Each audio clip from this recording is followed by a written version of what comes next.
Okay, we're here at a rent property, and what started out as a little minor repair has turned into a bigger replace water line repair. What happens in the kitchen here, we have a hot water leak. We'll just kind of show you down below where we've had repairs before, and you can see some couplings. And these couplings have been put in over time, and then as this is an older property built in the 50s, the pipe just keeps splitting and breaking and having other leaks.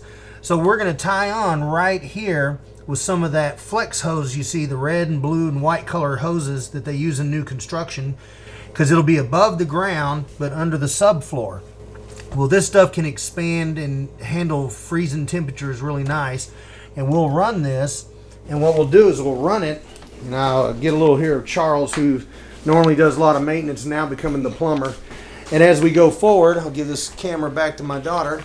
We'll go this way with it, and then as we're trying to get across, because there's no crawl space, there's a closet over here, so we'll cut a hole in it, and if we need to, and get some more of the pipe. Now, they have what's called a fish rod.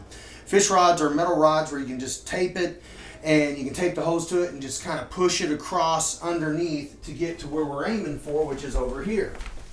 So that might be better and will help us not have to cut a hole there. You just get a fish rod, push that, you duct tape it. Used to run satellite wires, is why I'm used to this. And you fish that wire, or that new plumbing line, over to here.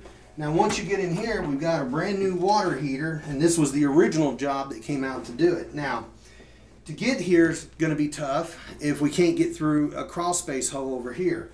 So we don't want to remove the water heater and cut a space there. That's too much of a hassle. If you ever have to get into it, you're always moving the water heater. So our thought is this: just 4 feet over, aiming right down here. This is the bathroom, and we have a little setting area. We could open that up, cut a crawl space, and you've only got to go 2-3 feet to get to it.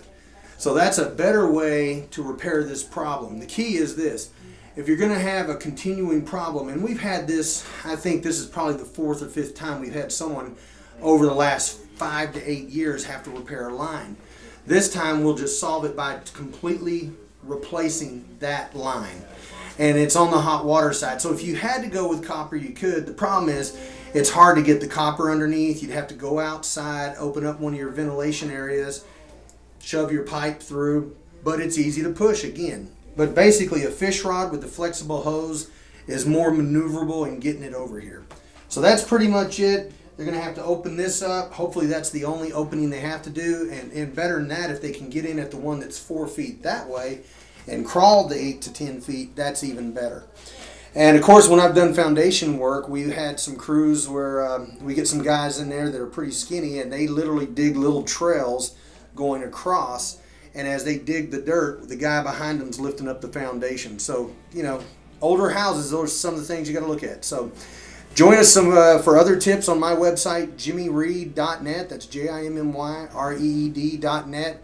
And make sure you rate these videos, make some comments, and let us know what you could use some help on. Appreciate it. Take care. God bless.